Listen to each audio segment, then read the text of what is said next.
window. The leaves rustled in the darkness, the cool breeze coasting through my bedroom, bringing with it the potent aroma of plant life in full splendor. Face up on my bed, lying with my eyes open, I thought I could see the currents of wind and the tendrils of molecules that rode upon them. Sometimes, I thought I could see things other people couldn't. The hidden splendor of the mundane and uninspiring. I thought I could see breathtaking beauty where others saw only wretched ugliness. And if I thought I could see those things, maybe I could. The sound of a car engine rolled through the window and into my ears. The familiar sound of tires shifting from asphalt to concrete followed. I reached over to the nightstand and picked up my phone to check the time, seeing that my mother answered an earlier message about what to watch on our weekly movie night.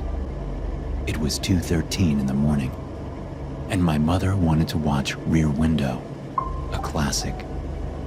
I swung my feet off the bed and padded over to the side window that looked upon my neighbor's house. I still wore my comfortable house clothes, consisting of sweatpants, a blank 3/4 sleeve baseball shirt, and black socks. The red glow of brake lights went out just as I reached the window, but the running lights on the big blue SUV were still on. My neighbor got out of the SUV and walked up to the attached garage, holding out a small black rectangle. It was his garage door opener, and he was pressing it repeatedly, but the door stayed stubbornly shut. As he turned back around, clearly frustrated, he looked up at my window. I stepped back from the glass, my heart suddenly thudding away in my chest. Percy Douglas was an imposing man who lived alone in the house next door.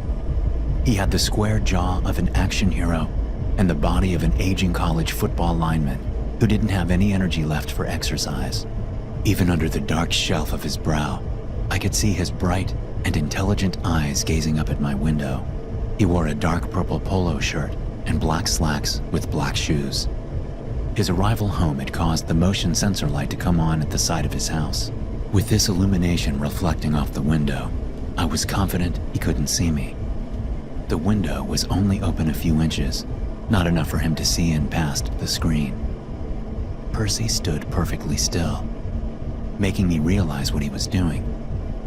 I stepped further back from the window just before the motion sensor light timed out and went dark. I could no longer see Percy, and I knew he couldn't see me either. I'd started to notice his strange behavior about a week ago and wondered what he was up to. He'd always been a strange, off-putting kind of man. We were around the same age, but only had one or two things in common. And sometimes I got the feeling that he didn't like me very much. Standing still, I waited for the motion sensor light to turn back on. My heart was still hammering away, and I didn't dare step back to the window until I knew he couldn't see through it anymore. I listened, counting the seconds. After a minute, I assumed that he had somehow moved without setting the light off again. Maybe he knew its radius well enough to move around it. But why would he need to do that? Still, I stood, listening, counting, unmoving. At 2 minutes and 40 seconds, the light came back on. I moved quickly, looking out again to see Percy walking around the open door of his still-running vehicle. He leaned in, replacing his garage door opener on the sun visor. Then he turned the vehicle off, shut the door, and tracked around the back. He locked the vehicle with his remote before walking up the path to his front door. I stood there for a long time after he went inside, wondering what was going through his head as he stood in his driveway for over 2 minutes and 40 seconds, not moving a muscle. It was a long time, and thinking about him staring up at my window for those long minutes gave me chills. But there was excitement in those chills. When the light turned off again, I moved away from the window. I could see that the shades were all drawn on the side of Percy's house that faced mine. I went back to my bed and laid down, although I didn't think I would sleep. I've never been much of a sleeper. My mother used to call me her little night stalker when I was a child. I listened to the wind through the leaves of the hickory tree in my front yard. I heard the occasional night bird singing and the lonely echoing bark of a faraway dog. I wanted so badly to hear a distant train whistle to round out the sounds of the beautifully melancholy night.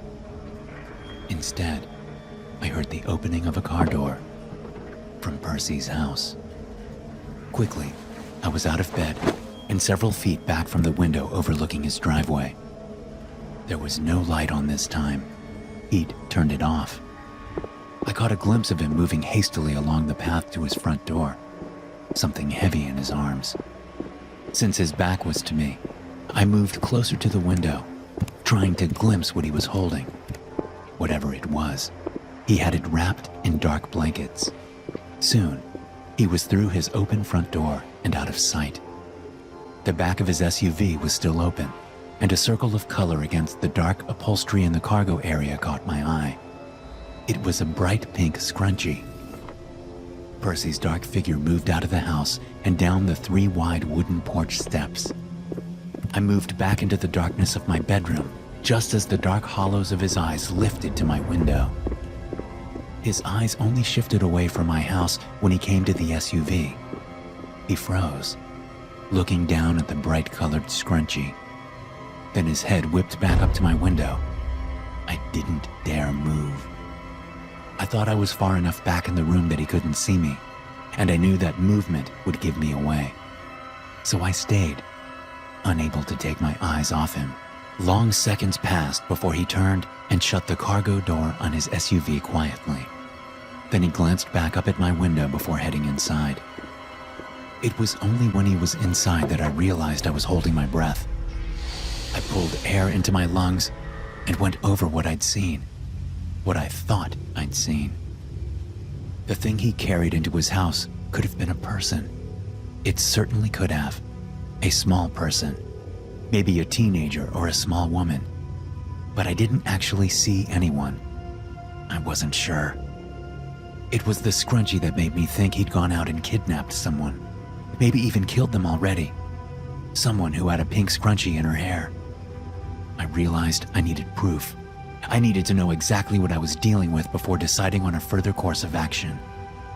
I couldn't go jumping to conclusions or lobbing accusations. And I knew Percy.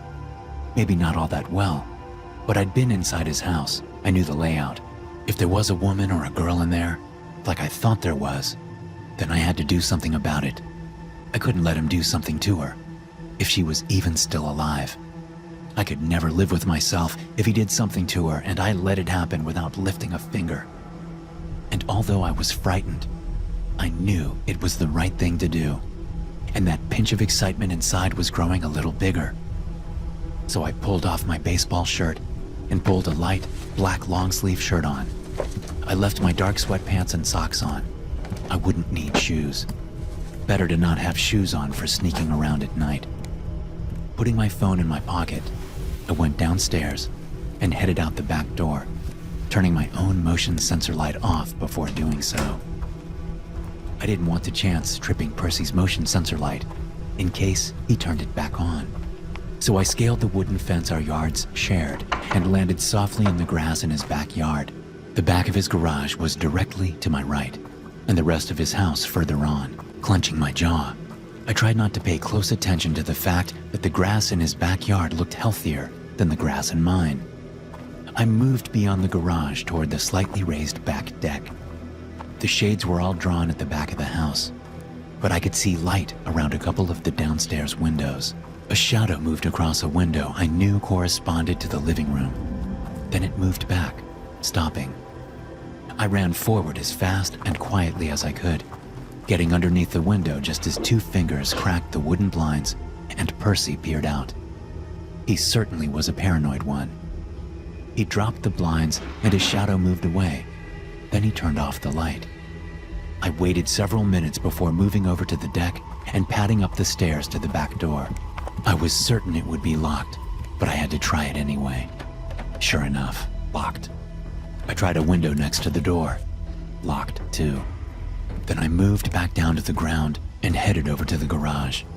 There was a back window to the garage, the inside of the pane slightly dusty and featuring a few stringy cobwebs. Before I even pushed on it, I knew it would open. And as I pressed my palms against the cool glass, I felt a thrill of excitement course through me. There was fear there, too, of course. If there was one thing I knew for sure, one thing I'd learned during my lifetime, it was that fear and excitement went together like blood and slaughterhouses. I pushed up with my hands, and the garage window moved, just like I knew it would. Going in through the back door or one of the windows would have been better, but the garage would work just fine. I was sure Percy wouldn't have locked the door between the garage and the house. Lifting the window all the way up, I saw that a low shelf obstructed my path with old cans of paint, varnish, and other typical garage items. Reaching through the window, I moved them, committing their original positions to memory. Percy's prized possession was in the garage, obscured by a car cover. It was a 1979 Dodge Challenger, dark blue with a white racing stripe. It was in pristine condition, and I'd never seen Percy drive it. I climbed through the window, stretching my leg over, feeling the cool concrete floor through my sock. As I brought the other leg in, I pivoted, knocking down a can of Armor All, which clattered loudly against the floor. I winced at the sound, freezing for only a second before snapping out of it and springing into action. When the door to the garage opened, I was underneath the muscle car, lying against the smooth concrete floor and looking toward the wooden steps that lead up to the house. The smell of new oil and the tang of well-tended rubber filled my nostrils. The window was closed, and I was confident that I'd gotten everything back in its place, but I still held my breath, waiting as the long seconds ticked by. I could see that the door to the garage was still open, spilling a thick beam of yellow light down the stairs and over the empty spot in the garage. And in that beam of light, Percy's shadow loomed. He stood there, motionless for so long I thought it was a mannequin or that he'd fallen asleep standing. Soon enough, he stepped back and closed the door, leaving the garage. I forced myself to breathe in slowly, knowing that if Percy was pressed against the other side of the door, he could hear me draw in a gasping breath. After waiting 5 minutes, just to be sure, I slid out from underneath the Challenger, somewhat reluctant to leave the smooth and comfortably cool concrete floor that had pressed against me like a lover. I thought he would have been stupid not to lock the door after that, but when I crept up the wooden steps and turned the knob slowly, I found it was unlocked. I didn't like that, and I realized I had no way of protecting myself from him. Up until then, I could have been a teenager sneaking back into his own house, trying to make sure he didn't wake his parents up. But with that blatantly unlocked door, I sensed the true danger I was courting. I knew there was a girl in there. Deep down, I knew it. I also knew Percy was dangerous. Of course, every man is dangerous. So is every woman. And, to a lesser extent, every child. But some men are more dangerous than others. This I knew very well indeed. I'd lived my life keenly aware of that danger. But where it had seemed abstract as I'd made my way into his yard and then his garage, it now seemed real. I knew Percy, and what I knew about him led me to believe that he was more dangerous than most, capable of more than most. So instead of opening the door to the house, I moved back down the stairs and searched for a weapon. I chose a hatchet that was hanging from a pegboard over a workbench adjacent to the stairs. Its heft was a comfort, its black, rubber grip textured handle feeling right in my hand. Back up the stairs and to the door, I turned the knob slowly with my left hand, feeling the latch bolt slide out of the hole in the strike plate. The whisper of the mechanism hidden within the wood seemed loud in the dark garage. Holding the hatchet up with my right hand, I eased the door open, revealing a laundry room redolent of detergent. Pristine white appliances hunched to my left, gleaming darkly. Moving into the small room, I eased the door shut behind me, keeping one eye on the open doorway ahead. Stepping up beside the doorway, I stood and listened hard for any sign of Percy or the girl. The hallway beyond the laundry room was dark, and I knew that it led to the kitchen, the living room, and the front of the house. Had there been a light on downstairs anywhere, I thought I would have seen some evidence of its illumination. I heard nothing but the silence of an empty house. Only I knew the house wasn't empty. That thrill of excitement was still pulsing through me, putting my senses on edge. It was tinged with more fear than I would have liked, but there was little I could do about that. I had a job to do, a girl to get to. I took a deep breath and stepped into the doorway, looking down the dark hall. About 3 feet ahead and to the left was the doorway to the kitchen, which in turn opened onto the living room.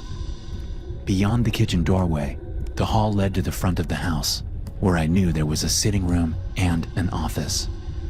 I crept toward the kitchen doorway, hatchet still held up in my right hand. As I craned my head to look into the dark kitchen, I saw a piece of paper hanging from a string affixed to the top of the doorway. I leaned in close to read the words on the paper in the limited light from the kitchen appliance displays. "Hello, Saul," the paper read. The 2 words sent my heart rocketing into my throat. Percy knew I was in the house. A loud pop sounded behind me, followed in quick succession by 2 vicious pinches on my back and then searing pain.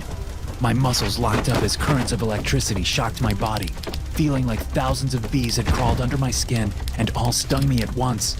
My grip tightened on the hatchet as the muscles in my hand contracted. No longer able to control my legs, I fell sideways, hitting the doorway and then crashing to the kitchen floor face first. Suddenly the pain stopped, but a foot jammed down on my right hand and something sharp pricked the side of my neck. Then Percy sat on my back and wrenched the hatchet out of my hand. Consciousness faded slowly as whatever he'd injected me with took effect. At first, I thought the whimpering sound was coming from me, but as my grogginess cleared in fits and starts, I realized it was coming from the young woman Percy had abducted. I opened my eyes, looking at the unfinished ceiling in Percy's basement. I was strapped to a chair with duct tape, facing the wooden staircase that led upstairs. The walls were covered with sound insulation foam, and there were sheets of plastic hanging here and there. My arms and legs were secured to the wooden chair, but my mouth and head were free of tape. I could hear the girl behind me, but I couldn't turn enough to see her. Percy stepped in front of me, his bright blue eyes looking forlorn. "Oh, Saul," he said in a high-pitched voice that didn't match his body. I had always found it weird. It was almost as if he was doing it on purpose, changing his voice for some reason known only to him. "What are you doing sneaking into my house?" My heart slammed around in my chest, but my voice was unwavering when I spoke. "Did you see me in the window?" "Of course," Percy said. I knew he was lying. He was a bad liar. "Let me go, and nothing will come of this," I said. "Things can go back to normal." "Sure," Percy said, waving a hand theatrically. "And what about her?" "She leaves with me." "But I worked so hard to get her," Percy said, cupping an elbow in one hand, the other hand stroking his action star jawline. He pretended to mull it over. I shook my head. "You don't want to do this." "You're right. I didn't want to do it like this," Percy said. "But you've left me no choice, Saul. But look at it this way. At least you'll get to watch her die before I kill you. Won't that be nice?" "Percy, I'm pleading with you. Don't do this. Let me go, please. From one friend to another. Don't do this." Percy smiled at me, shoving his big hands into his pockets. "I always knew this was the real you, pleading for your life like some teenage boy. You put up a good front, but I always saw through it. Pretty sad and horribly unattractive." He stepped behind me, causing the girl to scream through her rag as he did something to her. Whatever it was, it didn't last long. I figured he was just messing with her to piss me off. He stepped back in front of me and smiled again. "I must get changed," he said. "It's nearly 3 a.m. already." Percy walked upstairs to change. As soon as I knew he was gone, I smiled. I wiggled in the seemingly sturdy wooden chair. It had padless wooden armrests and legs. The pads on the seat and back of the chair were dark maroon faux leather. I had sat in the chair many times before. I knew it wasn't part of a set. I increased my side-to-side motion until I felt the joints at the armrests start to loosen and crack. Then I switched to a forward and backward motion, pressing my back hard against the seat back repeatedly until I felt it start to give. Then I stopped moving and listened for footsteps from upstairs. I heard none, which told me that Percy was still up in his bedroom, changing. Inhaling deeply, I flexed every muscle in my body, pushing out with my arms while trying to stand up with my legs. The chair creaked at the joints, then cracked. Then the armrests broke, and I stood up, the wooden armrests still strapped to my arms with tape. I reached back and down, grabbing the seat with both hands and yanking it up. It cracked and broke away, leaving only the legs attached to my calves. Turning around, I saw what he had done with the girl. She was a beautiful young blonde with creamy white skin and wide green eyes. She had on colorful pajama pants and a plain white V-neck t-shirt, and she was fixed to a kind of medical table propped at a 45-degree angle. Her hands, feet, hips, and shoulders were all secured to the heavy-duty table with straps. I whispered, telling her to keep making her distressed noises. She nodded, the hope in her face sending a rush of elation through me. I moved the broken chair into the corner of the wide basement, then grabbed a large knife from a plastic-coated workbench arranged with all kinds of nasty tools and implements. Walking on my toes so the wooden legs wouldn't touch the ground, I stepped underneath the stairwell. It was a skeleton staircase, so I would be able to see Percy's feet as he walked down them. I just had to make my move before his head got low enough to see down into the basement. I waited less than a minute before I heard his footsteps in the hall upstairs. Then I heard the basement door open. His bare feet appeared at eye level on the staircase. I positioned the knife, waiting until he stepped down 2 more stairs. His right foot landed, and I slid the blade along the back of his foot, severing the Achilles tendon. Percy cried out and tried to retreat, but I reached up with my other hand and grabbed his left foot to keep it there. I reached around with the knife and dragged the blade across the tops of his toes. Percy cried out again, and, with both feet injured, collapsed on the staircase. I ran around and up the stairs, easily dodging his ineffectual kick and stabbing him deep in the left thigh with a knife. Grabbing his feet, I yanked him down the rest of the stairs and into the middle of the floor as he blubbered and struggled. He was dressed in frilly white lingerie, his hairy body bulging around the thin articles of clothing. I wiped my bloody hands on my sweatpants as I stood over him. He gripped his leg around the protruding knife, making choking noises and small, high-pitched whines. I quickly grabbed another tool from the workbench, this one a large cleaver, before stepping back over to him. Ow! He gasped, his face pale and soaked in sweat. A few well-placed cuts on the chair, a bit of tampering with your garage door opener, and making sure the garage window was unlocked, I said. You're too predictable. How did you know I'd go after her? He said, gesturing at the girl. I looked up at her, a thrill of anticipation running through me, as it had every time I'd looked at her over the last 2 months. How could you not? I said. I mean, look at her. The minute I brought you along to follow her that day, I knew. You're a terrible liar, Percy. The girl's eyes were swimming in tears. She whipped her head back and forth, crying and bucking against the table. I looked back down at Percy, and at the brilliant blood flowing out of his wounds. I told you she was mine. I found her first. But I knew you couldn't resist. I saw it in you. Why didn't you just stop me then? He cried. Why go through all this trouble? You're joking, right? If you don't know the answer to that, you don't know me at all. And you never have. I waited, looking into Percy's eyes. He didn't understand. Oh, for God's sake, I said. This is the most fun I've ever had. The risk of being killed or caught, the danger of it all. My God, nothing like it. I took a deep breath. Nice job with the note and the taser gun, by the way. I didn't expect such theatrics. I couldn't help but laugh. Please, Saul, Percy said. Please don't do this. We can share her like we have all the others. I shook my head. Too late. The feeling of the meat cleaver striking Percy's flesh was exquisite. As his insides spilled out in all their intensity, I thought I could see his soul escaping from the flesh, riding on unseen currents like sparkling dust motes, like stars in the night sky, moving so fast as the galaxies rush past each other, but seeming so slow. When Percy was in pieces, I turned toward the girl, the main event. I was so excited I could hardly contain the feeling of gratitude, of wonder. I wanted so badly to see what her soul looked like when it left her body. I wanted to smell the blood and guts. I wanted to experience those things that other people couldn't. The hidden splendor hiding inside her, waiting to come out. I wanted to see breathtaking beauty where others would only see wretched ugliness.